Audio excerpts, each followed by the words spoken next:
They say blood is thicker than water, but nobody ever mentions what happens when that blood turns to poison in your veins. My name is Sofia Reyes, and the day my brother sold me like cattle to pay off his gambling debts was the day I learned that lesson the hard way. I should probably start from the beginning, though. See, most people look at me now and think they know my story. They see the designer clothes, the expensive jewelry, the way men twice my size step aside when I walk into a room. They think I was born into this life of power and respect. They couldn't be more wrong. 3 months ago, I was just another 26-year-old struggling to make ends meet in East LA, working double shifts at a diner called Rosie's and trying to keep my older brother Marcus out of trouble. Fat lot of good that did me. The morning it all went to hell started like any other Tuesday. I was getting ready for my early shift, braiding my long black hair and checking my reflection in the cracked mirror of our run-down apartment. Marcus stumbled out of his bedroom, looking like death warmed over, his brown eyes bloodshot, and his usually neat appearance completely disheveled. "Sophia, we need to talk," he said, his voice shaking in a way that made my stomach drop. I turned from the mirror, already knowing I wasn't going to like whatever came next. "What did you do now, Marcus?" He couldn't meet my eyes. That should have been my first red flag, but I was still operating under the delusion that my brother, the same brother who used to read me bedtime stories and chase away the monsters under my bed, would never truly hurt me. "I'm in deep with some very dangerous people," he said, pacing our tiny living room like a caged animal, deeper than I've ever been before. This wasn't news. Marcus had been gambling since he was 16, and at 32, he'd graduated from small-time poker games to high-stakes underground casinos run by people who didn't accept IOUs. I'd been bailing him out for years, using every penny I could scrape together to keep him breathing. "How much this time?" I asked, already mentally calculating what I had in my savings account. It wasn't much, maybe $2,000 if I was lucky. Marcus laughed, but there was no humor in it, just hysteria and desperation. "50 grand, Sophia. I owe them $50,000. The number hit me like a physical blow. I sat down hard on our secondhand couch, feeling the air leave my lungs. 50? Marcus, how is that even possible? I thought I could win it back, he said, and I'd heard those words so many times they'd lost all meaning. I had a system, and it was working, but then you lost everything because the house always wins, I finished for him. Jesus Christ, Marcus, 50,000? We don't have that kind of money. Nobody in our family has ever had that kind of money. That's when his expression changed. The desperation was still there, but now it was mixed with something else, something that made my skin crawl. Actually, he said slowly, I might have found a solution. The way he said it made warning bells go off in my head. What kind of solution? There's this guy, Viktor Kozlov. He's in the market for certain types of women. Young, pretty, exotic-looking, he pays good money. It took a moment for his words to sink in, and when they did, I felt like the world had tilted on its axis. Marcus, please tell me you're not suggesting what I think you're suggesting. It's just temporary, he said quickly, and I could see the rationalization happening in real time. Just until I can get back on my feet. Victor's got connections all over the world, rich men who want companions for parties, events, that kind of thing. It's not what you think. It's exactly what I think. I shot to my feet, rage burning through my veins like wildfire. You want to sell me, Marcus, your own sister. You want to sell me to some Russian asshole to pay off your gambling debts. Sophia, please, you don't understand. I understand perfectly. My voice was deadly quiet now, which scared me more than if I'd been screaming. The question is, do you understand what you're asking me to do? Marcus ran his hands through his dark hair, and for a moment, he looked like the scared little boy I remembered from our childhood. Our parents had died when I was 15, and he was 21, killed by a drunk driver on their way home from work. Marcus had become my guardian, my protector, my only family. Now he was asking me to sacrifice myself for his mistakes. They're going to kill me, Sophia, he whispered. If I don't pay them back by tonight, they're going to kill me. And God help me, I believed him. The desperation in his voice, the fear in his eyes, it was all real. My brother had finally gotten in over his head with people who wouldn't hesitate to put a bullet in his brain and dump his body in the LA River. "There has to be another way," I said, but even as the words left my mouth, I knew there wasn't. We had no family left to turn to, no friends with that kind of money, no legitimate means of coming up with $50,000 in less than 12 hours. "Victor's already agreed to the deal," Marcus said quietly. "He's willing to pay $60,000. That covers the debt, plus a little extra for starting over." The betrayal cut deeper than any physical wound. "You already made the deal? Before even talking to me?" "I didn't have a choice." "There's always a choice," I screamed, finally losing control. "You could have chosen not to gamble away money you didn't have. You could have chosen to ask for help before it got this bad. You could have chosen your family over your addiction." Marcus's face hardened then, and I saw a stranger looking back at me. "You think this is easy for me? You think I want to do this?" "I think you want to save your own skin and you don't care what it costs me." "That's not true. Isn't it?" I crossed my arms, studying the man who'd raised me, looking for any trace of the brother I'd loved and trusted. "If someone told you that you had to choose between your life and mine, which would you pick?" The silence stretched between us like a chasm, and in that silence I had my answer. "Victor will be here at 6 tonight," Marcus said finally. "Pack light, just remember that I love you, okay? This doesn't change that." I stared at him for a long moment, memorizing his face. "No, Marcus, the fact that you love me and you're still doing this, that makes it so much worse." I turned and walked to my bedroom, closing the door behind me with a soft click that sounded like a gunshot in the sudden quiet of our apartment. I sat on my bed and stared at the wall, trying to process what had just happened. My brother, the only family I had left in the world, had just sold me to strangers to pay off his debts. But here's the thing nobody knew. Not even Marcus. I wasn't the helpless little sister he thought he was protecting all these years. I wasn't the struggling waitress barely making ends meet. I was something else entirely. Something I'd worked very hard to keep hidden from everyone I cared about. You see, about 2 years ago, I'd stumbled into a situation that changed everything. I was walking home from work late one night when I witnessed a drug deal gone wrong in the alley behind the diner. 3 men lay dead, and a briefcase full of cash and product sat in a pool of blood under the streetlight.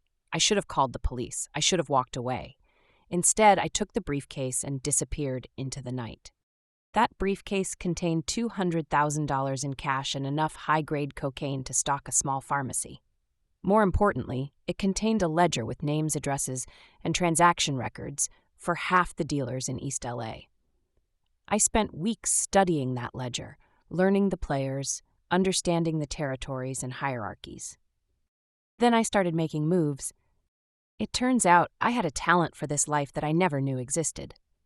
Maybe it was growing up poor and learning to navigate dangerous neighborhoods.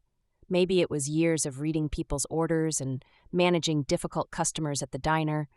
Whatever it was, I had a natural instinct for the game that most people spend years trying to develop. I started small, using the money from the briefcase to buy product from suppliers in Mexico. I was careful, methodical, never taking unnecessary risks. I recruited kids from the neighborhood who needed money for food and rent, built a network of runners and lookouts who were loyal because I treated them fair and paid them well. Within 6 months, I'd tripled my initial investment. Within a year, I was moving enough product to catch the attention of the major players. But instead of trying to muscle me out or eliminate me, something unexpected happened. They wanted to work with me. See, I brought something to the table that most of them lacked: subtlety. While other dealers were flashy and aggressive, drawing heat from law enforcement and rival gangs, I operated in the shadows. My runners looked like college students and working professionals. My operations were spread across dozens of locations, constantly shifting and adapting. I was like smoke. You knew I was there, but you couldn't quite grasp me. The old-school cartel bosses, men who'd been in the game for decades, started reaching out through intermediaries. They wanted meetings, partnerships, territory agreements. They called me La Sombra, The shadow, because I seemed to appear and disappear at will, always one step ahead of anyone trying to track me down. By the time Marcus made his deal with Viktor Kozlov, I was effectively running the drug trade for a 12-block radius of East LA. I had over 100 people working for me, from street-level dealers to money launderers to corrupt cops who fed me information about upcoming raids. I was making more money in a month than most people see in a lifetime. And nobody knew. Not Marcus, not my coworkers at the diner, not the neighbors I'd grown up with. As far as they were concerned, I was still just Sofia the waitress, struggling to keep her head above water and her brother out of trouble. I kept working at Rosie's because it was the perfect cover. Who would suspect that the woman serving them coffee and pie was coordinating million-dollar drug transactions from the same hands that cleared their plates? The diner also gave me access to a cross-section of the community. Construction workers, business owners, cops, city officials. You'd be amazed what people will tell you when they think you're invisible. So when Marcus told me he'd sold me to some Russian trafficker, my first instinct wasn't fear or despair. It was cold, calculating rage. Because Viktor Kozlov wasn't just some random criminal he'd found through his gambling contacts. Viktor Kozlov was trying to muscle into my territory. For the past 6 months, Kozlov and his crew had been pushing into East LA, trying to establish a foothold in the drug trade that I controlled. He'd been smart about it, starting with prostitution and human trafficking, before gradually moving into narcotics. But I'd been watching him, studying his operation, waiting for the right moment to shut him down permanently. I'd never imagined that the moment would come like this, with my own brother delivering me directly into his hands. I packed a small bag like Marcus had asked, but not because I was planning to go quietly. I packed because I needed to maintain the illusion that I was still the helpless little sister who needed saving. Let Viktor think he was getting some scared girl he could break and control. Let Marcus think his betrayal had succeeded. They were both about to learn that they'd made a very serious mistake. At exactly 6 o'clock, a black SUV pulled up outside our apartment building.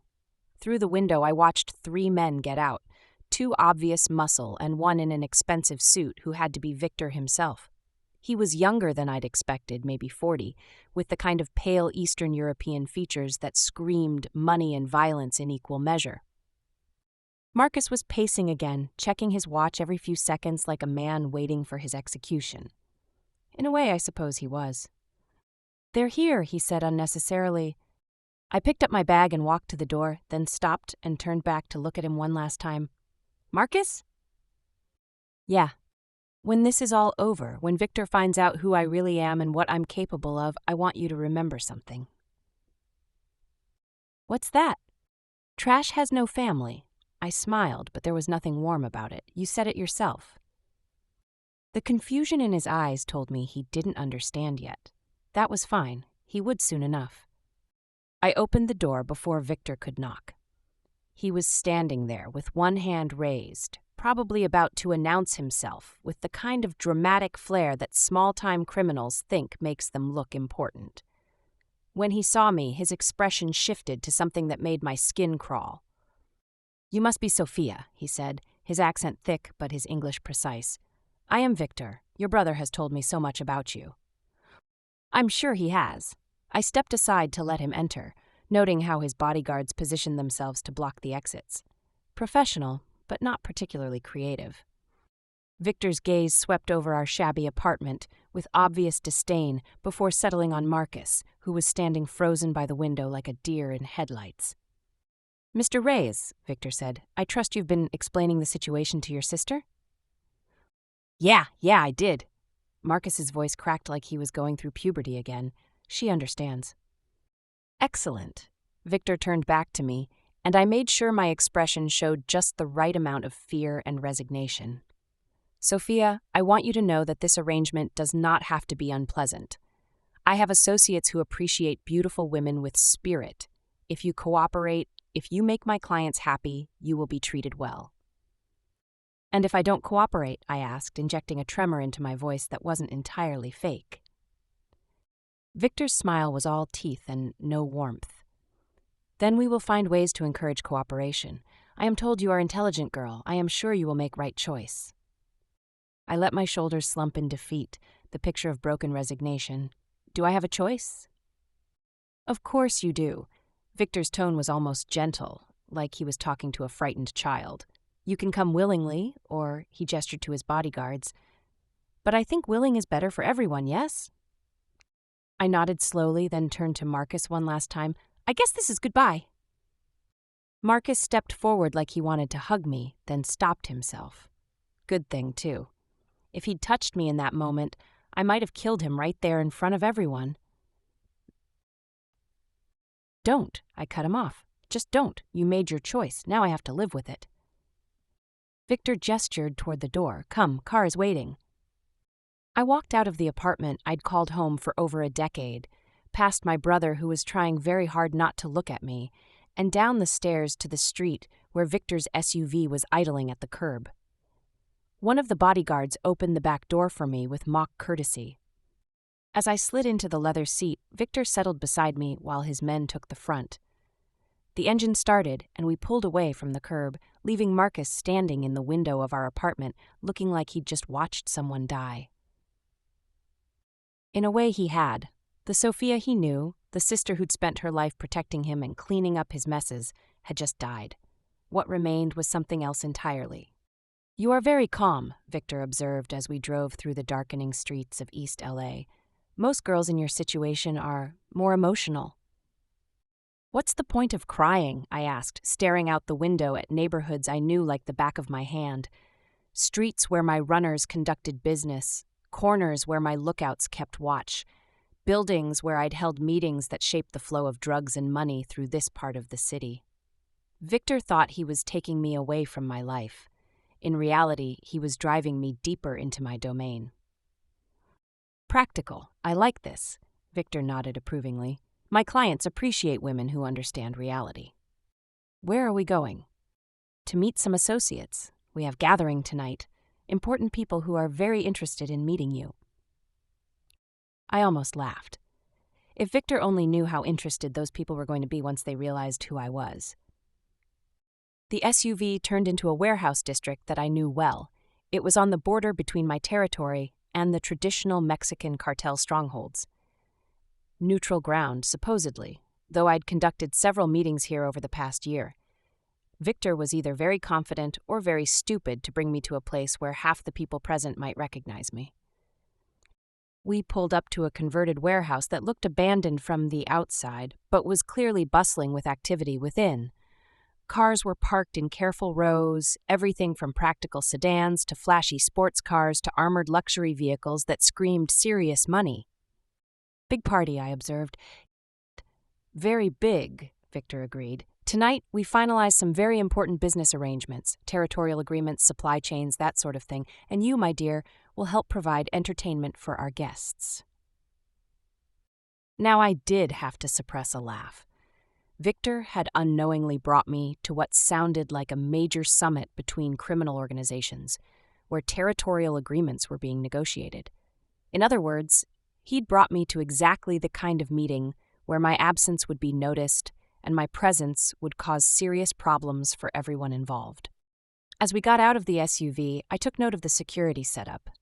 Armed guards at the entrances, more on the surrounding rooftops, cars positioned to block potential escape routes. Professional work, but I could see at least 3 obvious weaknesses in their perimeter from where I stood.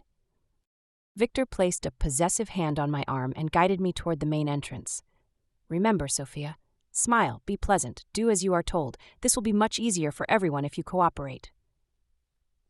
I understand, I said meekly. The warehouse interior had been transformed into something resembling a high-end nightclub. Dim lighting, expensive furniture, well-stocked bars at strategic locations. Men in expensive suits clustered in small groups, speaking in low tones, while beautiful women circulated among them, carrying drinks and looking decorative. But this wasn't just any nightclub crowd. I recognized several faces immediately. Lieutenants from the Hernandez cartel, money launderers who worked for the triads, Russian vor who controlled the docks, and even a few corrupt officials I'd been paying off for months. This was a who's who of organized crime in Los Angeles, and they were all here for some kind of major conference. "Victor!"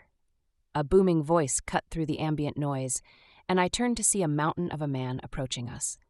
Angelo Torino, underboss of the local Italian family and someone I'd done business with on several occasions. "You made it, and you brought a friend." Angelo's eyes swept over me with the kind of assessment men like him always used when sizing up women, calculating value, threat level, and potential usefulness in equal measure. But there was something else in his expression, a flicker of recognition that he was trying to hide. "Angelo, this is Sofia," Victor said proudly. "Special acquisition for tonight's festivities." "Sofia." Angelo extended his hand with old-world courtesy. "Pleasure to meet you."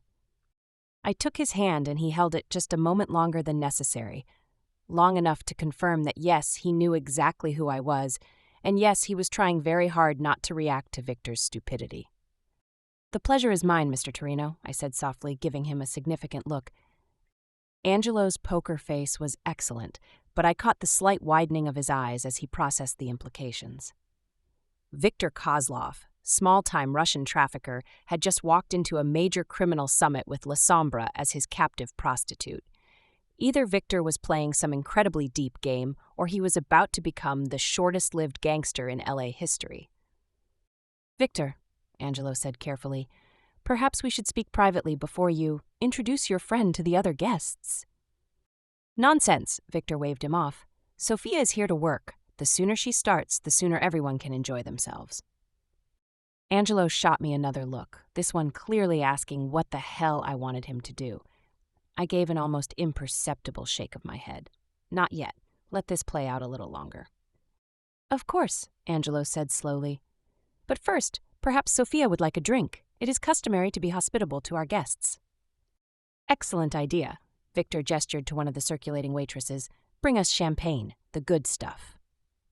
As we waited for drinks, I scanned the room more carefully, cataloging faces and trying to understand the dynamics at play. This wasn't just a party. It was clearly some kind of major negotiation session. I could see representatives from at least 6 different organizations, all maintaining careful distances from each other while engaging in what looked like very serious conversations. In the center of the room, elevated on a small platform, was a table with chairs arranged around it. The setup suggested that formal discussions would be taking place, with the party atmosphere serving as cover for business that couldn't be conducted in more conventional settings. "Ladies and gentlemen," a voice called out over the crowd and conversations gradually died down. "If I could have your attention, please." The speaker was a man I didn't recognize, older, distinguished, with the kind of presence that suggested he was used to being in charge. He stood near the central table, hands clasped behind his back like a general addressing his troops. "Thank you all for coming tonight," he continued. "As you know, we are here to discuss matters of mutual interest, territories, supply lines, areas of cooperation, and non-interference. But first, let us enjoy some hospitality." A round of polite applause followed, and conversations resumed at a lower volume. Victor was practically vibrating with excitement beside me, clearly pleased to be included in such an high-level gathering. "This is much bigger than I expected," I said quietly. "Big things happening in LA," Victor replied. "New alliances, new opportunities, and I am positioned to benefit significantly." I nodded like I was impressed, while internally noting that Victor clearly had no idea what he'd stumbled into. If this was the kind of meeting I thought it was, a territorial negotiation between major criminal organizations, then his presence here was either a sign of his growing importance or a setup for his elimination. Given what I knew about Victor's actual capabilities versus his ambitions, I was leaning toward the latter. "Victor!" Another voice called out, and I turned to see Carlos Hernandez approaching. Carlos was the nephew of the cartel boss and someone I dealt with extensively over the past year. Like Angelo, his expression showed carefully controlled recognition when he saw me. "Carlos, good to see you." Victor shook hands enthusiastically. "This is Sofia, my new acquisition." Carlos glanced at me, then back at Victor, and I could practically see the gears turning in his head. "Your acquisition?" Yes, she will be providing entertainment tonight. Very high quality, as you can see. Carlos looked like he'd just swallowed something unpleasant. Victor, perhaps we should... Gentlemen, the distinguished man at the center of the room called out again. If you would please take your seats, we can begin the formal discussions. Victor guided me toward the central area, where chairs had been arranged for the various faction representatives. As we moved through the crowd, I caught fragments of whispered conversations in multiple languages: Russian, Spanish, Italian, Mandarin. Whatever was being discussed tonight, it involved players from across the entire criminal spectrum. Sofia will be serving drinks and providing other services as needed, Victor announced to no one in particular as we reached the central area. That's when I saw him. Dmitry Volkov, standing near the bar with a small entourage of serious-looking men. Dmitry was the real power behind the Russian operations in LA, the man Victor thought he was working for but who'd never actually acknowledged Victor's existence. And Dmitry was staring directly at me with an expression of profound confusion. Our eyes met across the room, and I saw the exact moment when recognition hit him. His face went through a series of expressions: surprise, confusion, and then something approaching horror as he realized what Victor had done. Dmitry Volkov was one of the few people in LA who knew my real identity. We'd met twice over the past year to negotiate boundaries between his operations and mine, and both times he'd treated me with the kind of respect reserved for genuine equals in this business. He knew that La Sombra controlled significant territory and commanded serious loyalty. He also knew that kidnapping me would be tantamount to declaring war on half the criminal organizations in the city. And here was Victor, his supposed subordinate, presenting me as his personal property to a room full of people who either worked for me or had negotiated partnerships with me. I watched Dmitry excuse himself from his conversation and start moving purposefully across the room. This was about to get very interesting. Viktor Kozlov, Dmitry's voice cut through the ambient noise like a knife, cold, precise, and absolutely furious. Victor turned with a smile that died the moment he saw Dmitry's expression. Mr. Volkov, I didn't know you were here tonight. Clearly, Dmitry's pale eyes shifted to me, then back to Victor. Where did you find this woman? Her brother owed money to some associates of mine, Victor said, apparently oblivious to the danger he was in. I made him an offer for his sister. Fair price, clean transaction. Dmitry closed his eyes for a moment, and I could almost hear him counting to 10 in Russian. When he opened them again, his expression was carefully neutral, but I could see the rage burning beneath the surface. Victor, he said slowly, do you know who this woman is? Her name is Sofia Reyes, waitress from East LA. Nothing special, but she's pretty enough for what we need tonight. A silence fell over the nearby conversations as other people began to sense the tension. Angelo had moved closer, along with Carlos and several other men I recognized. They were all staring at Victor, with expressions ranging from disbelief to pity. Dmitry looked around the circle of faces, then back at Victor. Nothing special? Well, I mean, she's obviously valuable as merchandise, or I wouldn't have brought her here, Victor backpedaled. But she's just a girl from the neighborhood, you know? No connections, no family to cause problems. No family, Dmitry repeated slowly. That's right, her brother made it very clear that he wanted nothing more to do with her. Called her trash, if I remember correctly. Said trash has no family. I decided it was time to end this charade.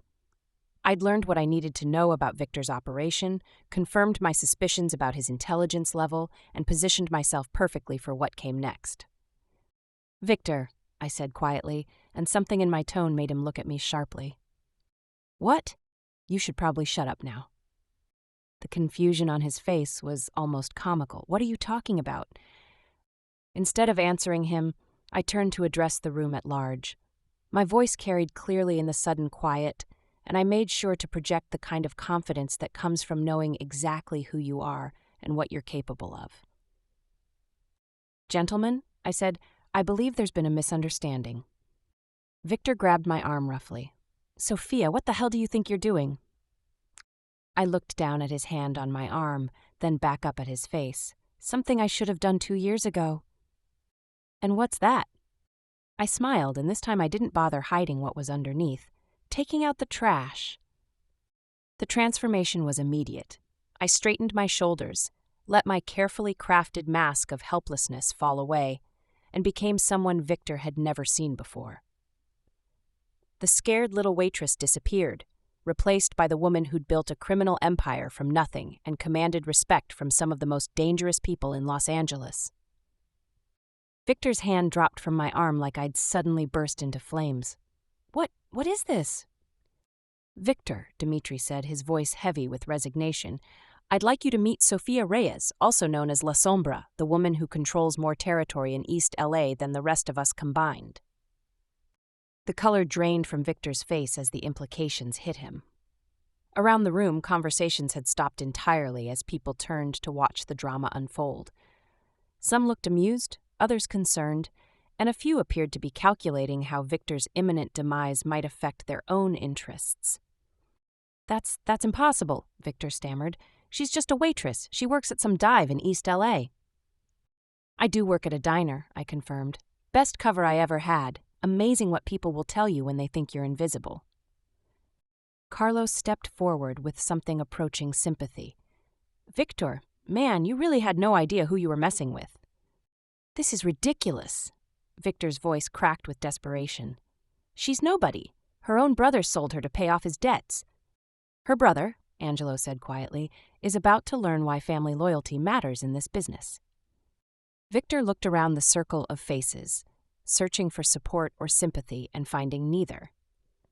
These were men who understood power and respect, and they all recognized that Victor had committed an unforgivable sin by trafficking someone they considered an equal.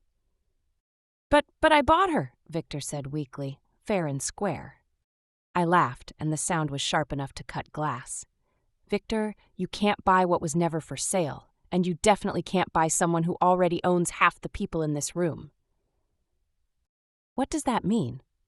"It means," Dimitri said, his patience clearly exhausted, "that you have managed to kidnap one of the most powerful people in Los Angeles and bring her to a meeting where she has business relationships with almost everyone present. It means you have declared war on territories you cannot hope to hold and made enemies of people who could destroy you without breaking a sweat." Victor turned to me, his eyes wide with panic. "Sofia, please, I didn't know. If I had known—" "If you had known, you would have done the same thing," I cut him off. "Because you're greedy and stupid and you think women are just objects you can buy and sell. The only difference is you might have charged Marcus more." "We can work this out," Victor said desperately. "I can make this right. Just tell me what you want."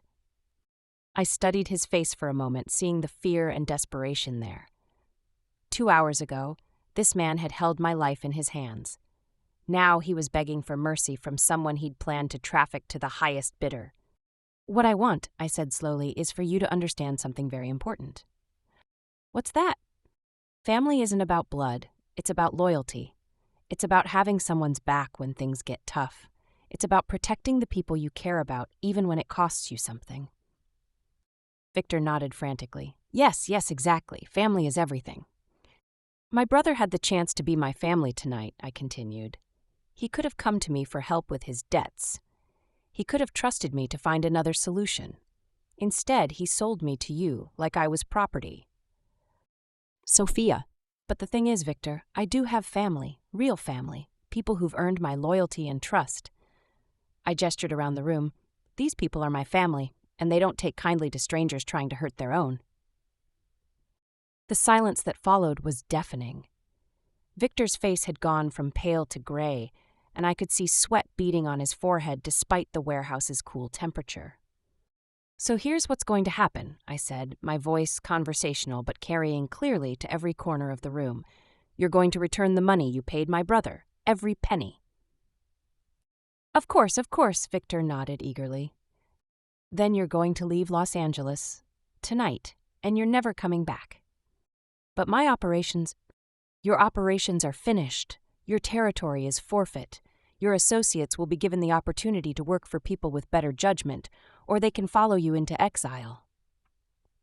Victor looked around the room one more time, searching for any sign of support.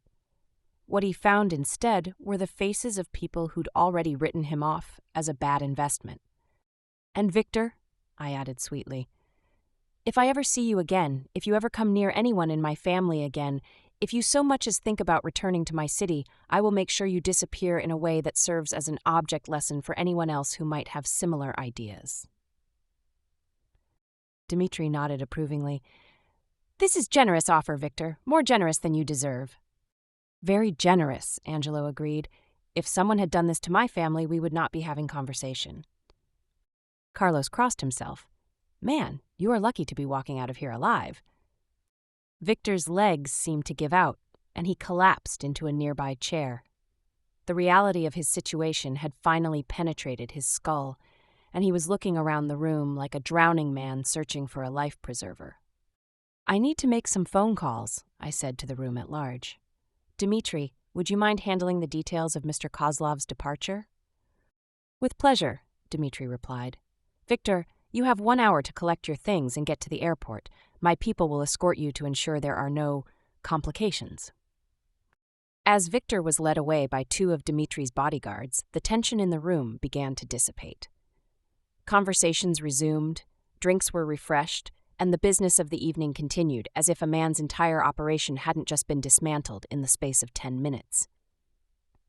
But I wasn't done yet. There was still one more piece of business to handle. I pulled out my phone and dialed a number I knew by heart.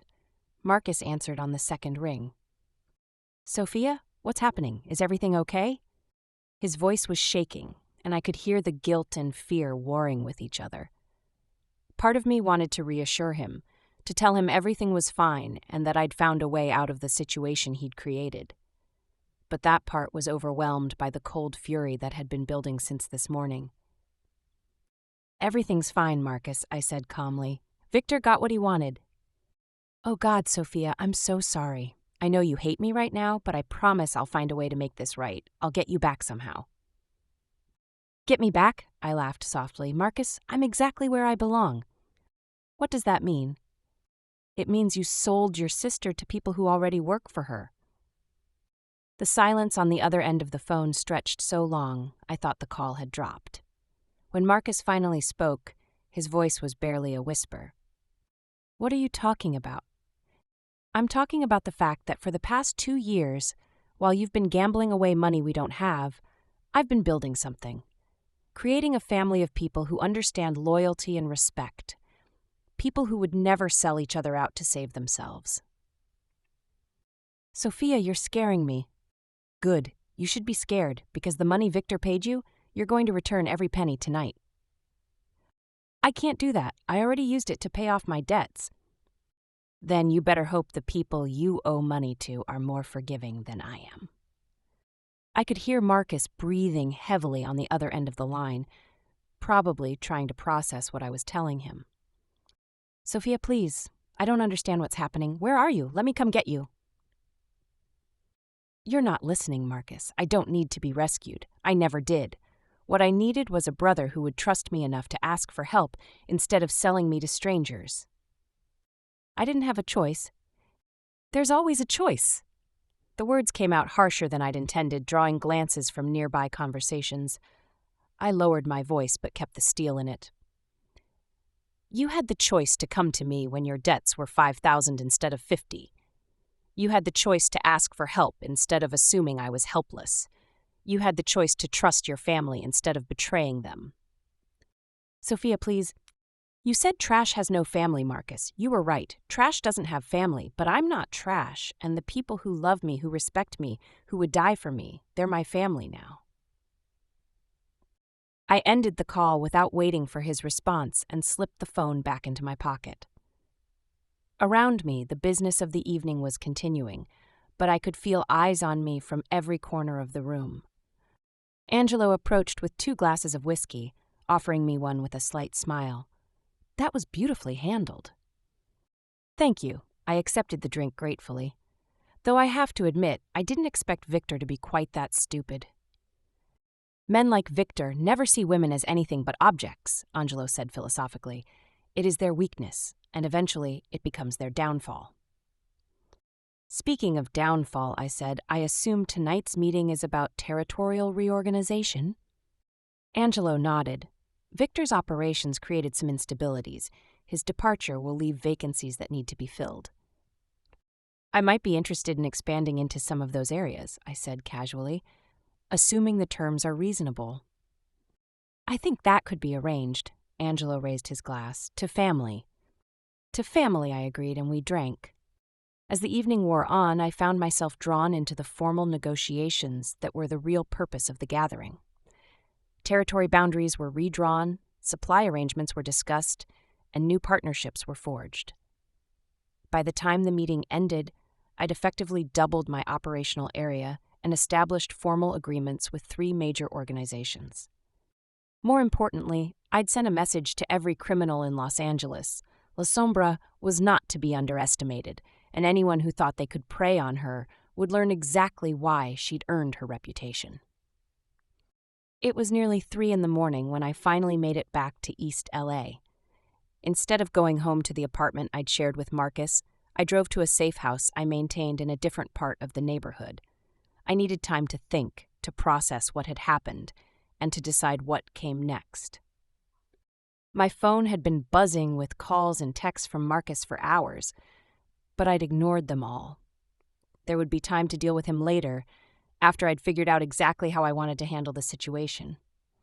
The safe house was a small apartment above a Mexican restaurant, decorated to look like the home of a college student. It was one of several properties I maintained under different identities, places where I could disappear when I needed to think or plan without interruption. I poured myself a glass of wine and sat by the window, looking out at the streets where I'd grown up. These neighborhoods had shaped me, taught me how to survive and adapt and fight for what I wanted. But they'd also taught me the importance of loyalty, of protecting the people who mattered to you. Marcus had forgotten those lessons, or maybe he'd never learned them in the first place. My phone rang again, and this time I answered it. Sophia, thank God. Marcus's voice was ragged with exhaustion and fear. I've been trying to reach you all night. Where are you? I'm where I need to be. Sophia, please come home. We need to talk. I need to understand what happened tonight. What happened tonight is that you learned who your sister really is, I said simply. And I learned who my brother really is. I'm still your brother, nothing changes that. Everything changes that, Marcus. You sold me. You looked me in the eye and chose to trade my life for your debts. That's not something you come back from. I was desperate. So was I, Marcus. Do you think this life has been easy? Do you think building what I've built didn't require desperate choices every single day? The difference is I never chose to sacrifice you to save myself. Marcus was crying now, and despite everything, the sound still tugged at something in my chest. But not enough to change my mind. What do you want from me? He asked. How do I fix this? You don't, I said simply. This isn't something that gets fixed, Marcus. This is something that changes everything. So what happens now? I was quiet for a long moment, considering the question. What did happen now? Marcus was still my brother, still the person who'd raised me after our parents died, but he was also the person who'd been willing to sell me to save himself. How do you reconcile those two truths? Now you disappear, I said finally. You take whatever money you have left and you leave Los Angeles tonight. Sophia, no, this is my home. My life is here. Your life here is over. The people you owe money to are going to come looking for you when they realize the money you paid them is counterfeit. There was a sharp intake of breath on the other end of the line. What are you talking about? I'm talking about the fact that Victor's money was fake, Marcus. High-quality counterfeit, but fake nonetheless. Which means the people you thought you'd paid off are still very angry with you. This wasn't entirely true. Victor's money had been real enough. But Marcus didn't need to know that. He needed motivation to leave town before his continued presence became a problem for me. But that means you have maybe 6 hours before they figure it out and come looking for you. So I suggest you start driving. Where am I supposed to go?